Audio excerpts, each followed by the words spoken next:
1 декабря. Как появляется ветер?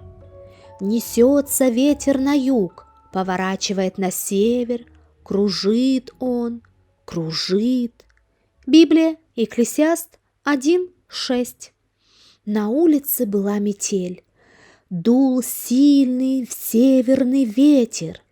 Его завывания слышались в квартире даже при хорошо закрытых окнах. Мальчик по имени Дима спросил папу: «А как появляется ветер?» Папа задумался, а потом сказал: «Ветер – это воздух. Он бывает теплым и холодным. Когда холодный воздух спорит с теплым, тогда появляется ветер». «Как такое получается?» – задал вопрос Дима. «Давай проведем эксперимент», – предложил папа. «Смотри, в комнате у нас тепло, здесь теплый воздух, а на улице зима, за окном воздух холодный.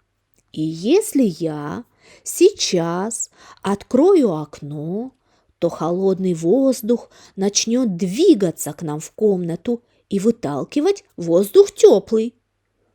Мы сразу почувствуем ветер». Папа открыл окно. Штора начала сильно развиваться. «Здорово!» – восторженно закричал Дима. «Я увидел спор воздуха!»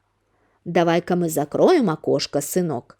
С ветром шутки плохи», – сказал папа, а потом добавил: «Когда на земле спорят между собой очень горячий воздух и сильно холодный, то появляются ураганы». «А я не хочу ни с кем спорить», – проговорил Дима. «Так уютно, когда дома спокойно». Важно, попроси Господа наполнить тебя божественным миром.